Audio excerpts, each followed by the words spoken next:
Japan की एक छोटी सी गांव जहां हर शाम धुंध छा जाती थी, वहां एक पुरानी हवेली खड़ी थी।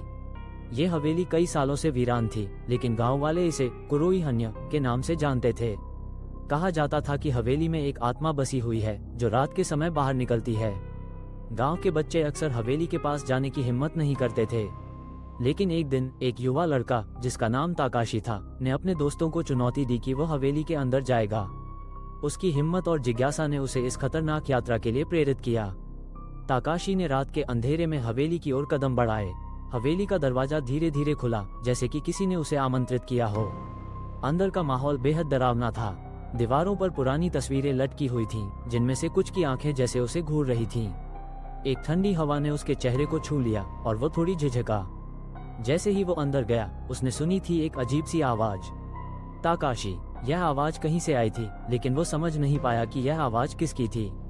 उसने अपने दोस्तों को बुलाने की कोशिश की, लेकिन उसकी आवाजें हवेली के भीतर खो गईं। वो एक कमरे में पहुंचा जिसमें एक पुराना मिरर था।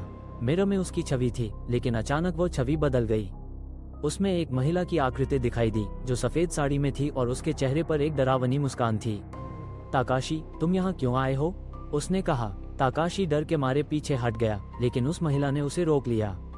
मैं यहाँ अकेली हूँ, मुझे तुमसे बात करनी है, उसने कहा। उसकी आवाज में एक अजीब सा आकर्षण था। ताकाशी ने हिम्मत जुटाई और पूछा, आप कौन हैं? महिला ने बताया कि उसका नाम युकी था और वो इस हवेली में कई सालों से बसी हुई थी। उसकी कहानी सुनकर ताकाशी को एहसास हुआ कि युकी एक दुखी आत्मा थी जो अपने अतीत को भूल नहीं पा रही थी।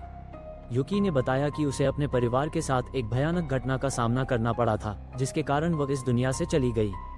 उसने ताकाशी से मदद मांगी ताकि वो अपने परिवार को खोज सके और शांति पा सके। ताकाशी ने युकी की कहानी को सुना और उसकी मदद करने का निर्णय लिया, लेकिन जैसे ही वो बाहर जाने लगा, हवेली की दीवारों ने उसे रोक लिया। तुम यहाँ से नहीं जा सकते, एक गहरी आवाज ने कहा। ताकाशी ने समझा कि वो सिर्फ एक साधारण लड़का नहीं था, बल्कि उसे युकी की आत्मा को बचाने के लिए अपनी जान की परवाह किए बिना लड़ना होगा। हवेली के अंधेरे में वो एक नई यात्रा पर निकल पड़ा, जहां उसे न केवल युकी की आत्मा को बचाना था, बल्कि अपनी भी।